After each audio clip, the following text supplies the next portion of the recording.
प्रत्येक भागात आदरणीय भाई केशवराव धोंडगे साहेबांनी वाडी तांड्यासहित शाळा काढल्या, नांदेड सारख्या ठिकाणी शाळा काढल्या. विशेष म्हणजे आदरणीय भाई केशवराव धोंडगे साहेबांनी सगळ्यात महत्वाची मागणी होती, माझ्या मराठवाड्याला अन्याय होतो, माझ्या मराठवाड्याला दुय्यम दर्जाची वाहतूक केली जाते, माझ्या मराठवाड्याच्या हक्कासाठी, माझ्या मराठवाड्याच्या न्याय्य गोष्टीसाठी उपराष्ट्राचा दर्जा सरकारने औरंगाबादला तुम्ही द्या. ही मागणी सातत्याने आदरणीय भाई केशवराव धोंडगे साहेबांनी धरून लावली आणि त्या मागणीला उपराष्ट्राचा दर्जा आजचं संभाजीनगर त्या ठिकाणी देण्यात आलं. आणि विधिमंडळाचं बैठक, एक कॅबिनेट बैठक दरवर्षी त्या ठिकाणी होते, की खूप मोठं यश आदरणीय भाई केशवराव धोंडगे साहेबांच्या माध्यमातून मिळालेलं आहे. वेगवेगळे प्रश्न होते या भागातले, रस्त्याचे असतील, लिंबोटी धरणाचे असतील. आज कालचे ज्याचा जन्म झाला नव्हता ते लिंबोटी धरणाच्या शिल्पकारांना बोलत फिराले हो त्या डिबेट. अरे तुमचा जन्म झाला होता त्या लिंबोटी धरणाच्या संदर्भातली मागणी आदरणीय भाई केशवराव धोंडगे साहेबांच्या सभागृहामध्ये त्या ठिकाणी मांडली. काय बोलताय ते? ही भूमिका या मतदारसंघासाठी,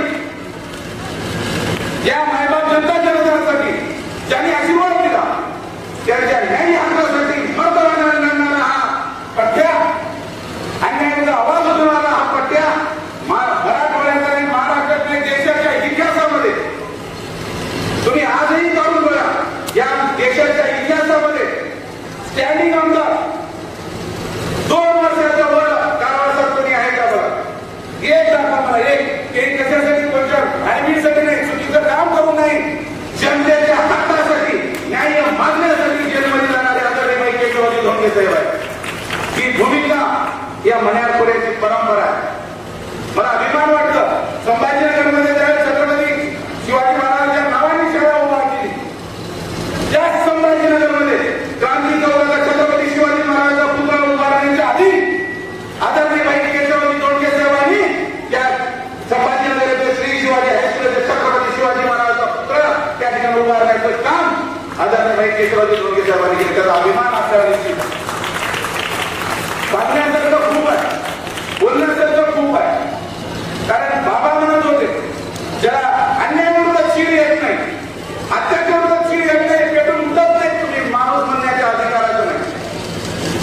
तुम्हाला माणूस म्हणून घेण्याचा अधिकार तुम्हाला नाही. तुम्ही षंड आहात. ज्या ज्या ठिकाणी अन्याय होतो, ज्या ज्या ठिकाणी अत्याचार होतो, त्या त्या ठिकाणी मर्दवाना उभा टाकून त्याच्याविरुद्ध आवाज उठवायचं काम या मण्यारपुऱ्याने केल्याने हेच आम्ही आदरणीय भाई केशवराव धोंडगे साहेब आहे आणि ते आपण केलं पाहिजे.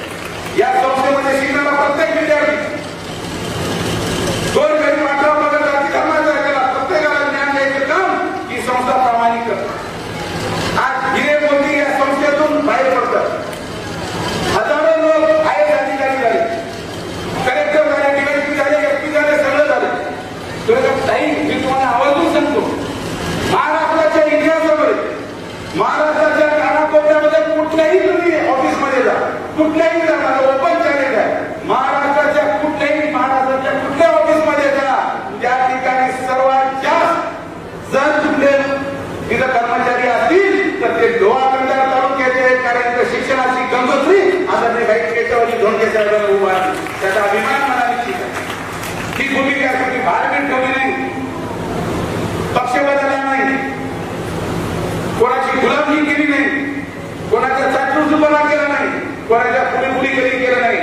जे काय आपला हक्क आहे, जी आपली मागणी आहे, ते मतदारांना सभागृहामध्ये मांडून आवाज बुलंद करून आपल्या हक्कासाठी, आपल्या मायबाप जनता जनार्दनासाठी त्या सभागृहामध्ये मंजूर करण्याची ताकद या मण्यारपुऱ्याच्या वाघाच्या वतीने त्यांनी करून दाखवलं. प्रत्येक वेळेस करून दाखवलं.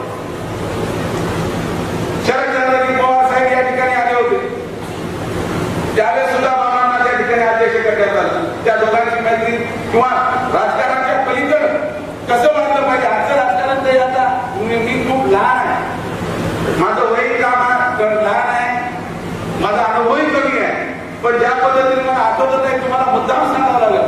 कारण लॉकडाऊनच्या काळामध्ये बाबाला घरात बसत होते आणि बापू मला कळवून गेले. आता मी काय करू, कळवून गेले मी तुम्हाला कळवू, आम्ही बसू, नातू येऊ, तुम्हाला कळायला नाही, मला पाहिजे द्यायचं. बाबा तुझ्या पाया पडतो, सगळं लॉकडाऊन आहे, कुठंच जात नाही, काही कर बघ बाबू, तू जोड लावतो बघ, काही कर. मला एकदा निवृत्ती महाराजांच्या पाया पडायचं. मग मी DYSP ला फोन केला, बोलो बाबा आता असं साहेब अशाची परिस्थिती आहे आणि बाबांना घरात पुस्तक थोडं खूप विचित्र व्हायला आहे. त्यांची इच्छा आहे की विवर्ती महाराजाचं आणि घोडदराचं ऋषी महाराजाचं मंदिर आहे महादेवाचं, ते पुस्तक कळत बघून ते येतो म्हणाले गाडीमध्ये आणि उतरत नाही, काय नाही, तेवढी आम्हाला परवानगी द्या. तर त्यांनी म्हणे वा काही अडचण नाही, तुम्ही कुठेही म्हणजे हे करू नका, गाडीच्या खाली उतरू नका, एवढं बंधन तुम्ही पाळा आणि तुम्ही जा.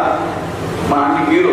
जाता जाता आता रस्त्यावर कोणीच नाही, आमचीच गाडी ना मोटरसायकलला माणूस ना बिनूस. येताना मी बाबाला सहज विचारलं. या सगळ्या गोष्टीमध्ये आल्यानंतर सगळ्या आलो आणि बाबांना मी चर्चा केली की बदलाबदली सगळ्यानंतर झाल्या प्रकार शिवसेनेचा, राष्ट्रवादीचा, या सगळ्या गोष्टीचा. तुला बाबा याच्या संदर्भात तुमचं म्हणणं काय, तुम्हाला काय वाटतं या सगळ्या गोष्टीबद्दल, हे जे आज पुढापुढीचं राजकारण चालू आहे त्याबद्दल काय वाटते. तर काहीच बोलले नाही. तुला मला सांगा, मला कसं कळलं म्हणलं, तुमचा अनुभव आहे मला सांगा काय. तर फक्त त्यांनी इशारा केला या राजकारणाबद्दल, न बोललेलं बरं ना ऐकलेलं बरं. म्हणजे एवढी वाईट परिस्थिती आज राजकारणाची आहे. त्याचं कारणही आहे की चांगले माणसं राजकारणापासून दूर जात आहेत, या सगळ्या गोष्टीला घाबरून बाजूला सरकत आहेत. म्हणून राजकारणात सुद्धा चांगल्या माणसाची गरज येणाऱ्या काळात असेल तर खऱ्या अर्थानं राजकारण पवित्र आणि चांगल्या दृष्टीनं लोकांच्या हितासाठी, लोकांच्या हक्कासाठी, लोकांच्या न्याय मागणीसाठी आवाज उठवणारा लोकप्रतिनिधी तयार होईल, ही भूमिका आहे. खऱ्या अर्थानं आदरणीय केशवजी धोंडगे साहेबांनी एवढ्या परंपरा घालून दिल्या, शिव परंपरा. या कंधार रोहा तालुक्यामध्ये 59 हुतात्मे झाले, 35 हुतात्मे याच्या कल्याणीमध्ये झाले. एकाही ठिकाणी हुतात्मा स्मारक उभारण्याला या सरकारला यश आलं. भांडून आदरणीय केशवजी धोंडगे साहेबांनी त्या ठिकाणी हुतात्मा स्मारक उभारायला ही भूमिका आहे. आणि आजही दरवर्षी 17 सप्टेंबर हा त्या दिवशी आपण कार्यक्रम घेतो, पण 13 आणि 14 सप्टेंबरला आपली रथयात्रा निघते, हुतात्माच्या महातीर्थाची रथयात्रा. त्या ठिकाणी प्रत्येक गावात जाऊन त्या ठिकाणी जे काही हुतात्मे झाले त्यांचे नातेवाईक असतील त्यांचा सत्कार सन्मान करून त्या गावची माती मस्तकाला लावून त्याचा आभार मानण्याचं काम जर महाराष्ट्राच्या देशात या इतिहासात कोणती संस्था करत असेल तर ती श्री शिवाजी मोफदेश जोशी करते. त्याचा अभिमान निश्चित आम्हाला. या वेगवेगळ्या खूप परंपरा, शस्त्रक्रियाची परंपरा केशवजी धोंडगे साहेबांनी सांगितली. त्यांनी सांगितले माझ्या भागातला पुण्याचा गरीबाचा 18 पगड जाती धर्माचा गरीबाचा लेकरू जेव्हा हुशार निघतो, तो 1 नंबरला येतो, 2 नंबरला चांगले मार्क घेतो, त्याचा सन्मान झाला पाहिजे. पण आपण ते शंकराचार्य प्रत्येक शाळेमध्ये केली पाहिजे. ही परंपरा आता नाही केशवजी धोंडगे साहेबांनी वेगवेगळ्या बाबतीमध्ये वेगवेगळ्या प्रत्येक आज मला अभिमानानं सांगावं. आता हळूहळू सगळ्या गोष्टी पुढे येणार आहे. आतापर्यंत आम्ही नुसतं बोललो, आज बाबाच्या जयंतीच्या प्रयत्न करू, आतापर्यंत बोललो, आता कृतीमध्ये प्रत्येक गोष्ट आणि प्रत्येक गोष्टीचं उत्तर हे आपण देऊ. एवढं या ठिकाणी आपल्याला मी निश्चितपणाने सांगतो. आज बाबा जरी नसते, ही संकल्पना मुळात पटत नाही, पण खऱ्या अर्थानं त्यांनी दिलेला जो आदर्श आहे, त्यांनी दिलेले जे तत्व आहे, त्यांनी दिलेला जो मार्ग आहे सत्तेचा, न्यायाचा, अन्यायाविरुद्ध लढण्याचा, ही भूमिका आपण सोबत घेऊन पुढे गेलं पाहिजे. त्यांना अभिप्रेत ज्या गोष्टी होत्या त्या गोष्टी आपलं जतन करणं हे आपलं कर्तव्य आहे. आणि निश्चित येणाऱ्या काळामध्ये आपण ते करू. त्यांचं स्वप्न आहे, त्यांचं स्वप्न पूर्ण करण्याच्या संदर्भामध्ये नेहमी मला बाबा म्हणायचे की बापू माझं स्वप्न आहे रे राजा, तेवढं आता पूर्ण तेवढं झाले की मला काही नाही, तुला काहीच नाही, मला तेवढंच स्वप्न आहे. तू तिथं जाव वाटते, तुझ्या काय म्हणून जाव वाटते, तू तिथं जाव, तुझा आवाज ऐकावा, ही भूमिका बाबाची होती. आज बाबा जरी झाले तर बाबाला त्यावेळेस मी शब्द दिला होता की बाबा ज्यावेळेस त्या सभागृहामध्ये जाईल त्या सभागृहालाच नाही तर सबंध महाराष्ट्राला केशवजी धोंडगे साहेबांच्या आठवण आल्याशिवाय राहणार नाही. एवढा शब्द आदरणीय केशवजी धोंडगे साहेबांना त्या ठिकाणी दिला. आणि त्या संपूर्णतेसाठी निश्चित माझं पूर्णपणाला जरी लागलं आपण निश्चित प्रयत्न करू, एवढं या ठिकाणी सांगतो. आणि विशेष म्हणजे सूर्यकांताताई पाटलांच्या संदर्भामध्ये योगाला काही महिन्यापूर्वीच आदरणीय लोकसभे साहेब खासदार असल्याचे, त्यावेळेस खासदार नव्हते, रेल्वेमध्ये आमची भेट झाली जायची आणि लोकसभे साहेबांसोबत मी आलो होतो. त्यावेळेस लोकसभे साहेबांनी ओळखले, मी ओळखतो, त्याला काही अडचण नाही. आणि त्यावेळेस त्यांनी बाबांच्या बद्दल खूप चांगली माहिती, खूप आदर माहिती, आदर व्यक्त करून खूप काही जुन्या आठवणी त्यांनी आम्हाला सांगितल्या. खरं तर ताईंचं आणि दोन्ही कुटुंबाचं प्रेम खूप जास्त आहे. त्यांच्या बोलण्यातून, त्यांच्या वक्तृत्वातून, त्यांच्या कर्तृत्वातून सगळ्या गोष्टी हे सिद्ध होतं. निश्चित हे प्रेम आयुष्यभर असंच पुढं कायम राहील याबद्दल माझ्या मनामध्ये मात्र शंका नाही. की ताई केशवरावजी धोंडे साहेब यांच्या शतक वर्षाच्या निमित्तानं कोरोनाच्या काळामध्ये आपण भाऊचा डबा म्हणून जे उपक्रम सुरू केला. आज त्या डब्याला जवळपास 5 वर्ष पूर्ण होत आहेत. आजही सरकारी दवाखान्यामध्ये आपण दररोज न चुकता ऊन वारा पाऊस काही असो भाऊचा डबा हा सरकारी दवाखान्यामध्ये त्या रुग्णाला आणि त्यांच्यासोबत आलेल्या नातेवाईकाला त्या ठिकाणी देण्याचं काम आजही आपण सुरू करतोय. बाबाच्या नंतर सुद्धा आपण त्यांच्या शतकोत्सवाच्या निमित्तानं या कंधारवाडा तालुक्यातल्या वाडी गाव तांडा या प्रत्येक ठिकाणी जो डोळ्याच्या ऑपरेशनचे शिबिर घेतले.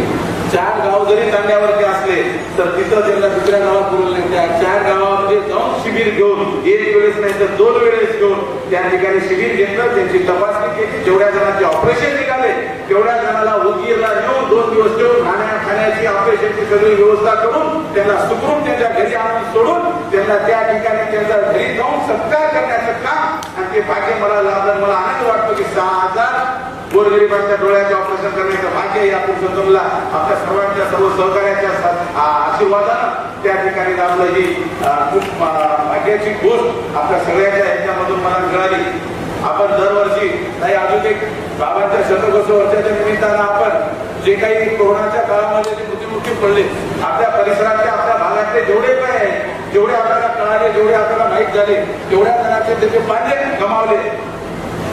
त्या विद्यार्थ्यांचं 12वी पर्यंतचं पूर्ण शिक्षण श्री शिवाजी मोफत सोसायटीच्या माध्यमातून आपण करण्याचा निर्णय घेतला. त्या पद्धतीने आपण प्रत्येक शाखेमधून मदत करण्याचं काम त्या ठिकाणी करतोय. आणि आज मला अभिमान वाटतो की योगेश नावाचा योगेश शिंदे हा भारतात मुलगा 100%पैकी 100%, 100 मार्कापैकी 100 मार्क नाही एखाद्या विषयात, प्रत्येक विषयात 100 पैकी 100 घेणारा हा बहादर विद्यार्थी त्याचं जोरदार टाळ्याला आपण अभिनंदन केलं पाहिजे.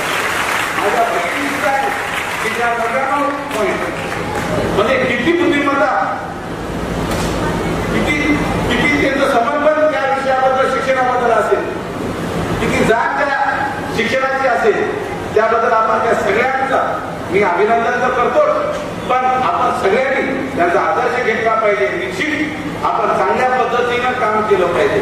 पुराण तुम्हाला एक गोष्ट सांगतो, आयुष्यामध्ये मोठं व्हायचं असेल, आपल्याला चांगलं काही करायचं असेल, आयुष्यात काही आपले स्वप्न पूर्ण करून घ्यायचे असेल 2 गोष्टीचा विचार निश्चित केला पाहिजे की आपण जर आपल्या आईवडिलांची सेवा करत असू, आपण आईवडिलांचा मान सन्मान करत असू, आईवडिलांनी दिलेल्या शब्दासोबत जागत राहू, त्यांचे आदर्श आपण डोळ्यासमोर ठेवून आपण जर वावरलो तर तीच गोष्ट आपण ठेवली पाहिजे. आणि एकच जर बोलून मी इथं पूर्णविराम देतो.